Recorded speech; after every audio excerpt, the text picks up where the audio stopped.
സിനിമയിൽ അങ്ങനെ ഉണ്ടോ ഇല്ലയോ എന്ന് എനിക്കറിയില്ല. ചില സമയത്ത് സിനിമ ഉണ്ടാവും, ചില സമയത്ത് സിനിമ ഉണ്ടാവാറില്ല. അങ്ങനെ ഉണ്ടെങ്കിൽ അത് തിരിച്ചു അവർക്കും ഉണ്ടാവും എന്ന് ചെയ്യുന്നവർ സൂക്ഷിക്കുക, അത്രേ ഉള്ളൂ.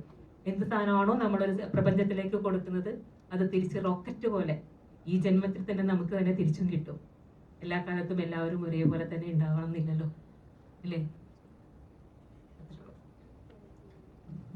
ഹരിഷേട്ടാ, ഒരു കാര്യം ചോദിക്കാനാ, ഒരുപാട് പടങ്ങളിൽ നിന്ന് ഒഴിവാക്കി എന്ന് പറഞ്ഞല്ലോ. അപ്പൊ ഈ മധുരക്കണക്കിലൂടെയാണ് ഒരു മധുര പ്രതികാരം ചെയ്യാനായിട്ട് തിരിച്ചു വരുന്നത്. അപ്പം ഒരുപാട് പടങ്ങളിൽ നിന്ന് ഒഴിവാക്കി എന്നുള്ള എനിക്കറിയില്ല. ഞാൻ ഒരൊറ്റ സംഭവമേ കേട്ടുള്ളൂ.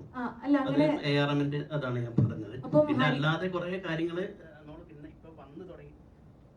നമ്മളിപ്പോ വന്നു തുടങ്ങി ഇപ്പം പല ലൊക്കേഷൻസും പല ആൾക്കാരുടെ അടുത്തും നമ്മൾ കേട്ടോണ്ടിരിക്കുന്നത്.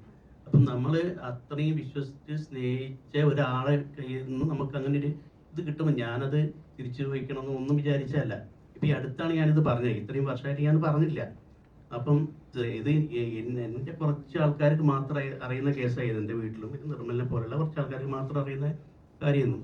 അപ്പം അത് കേട്ടപ്പോൾ നമ്മൾ ഇത്രയും വിശ്വസിച്ച ഒരാൾ ഇങ്ങനെ ചെയ്തതെന്ന് അറിഞ്ഞപ്പോൾ ഉണ്ടായ ഒരു വിഷമത്തിൽ നിന്നാണ് ഞാൻ അത് പറയാൻ കാരണം. അല്ലെങ്കിൽ ഞാൻ ഒരിക്കലും ഇത് പറയില്ല.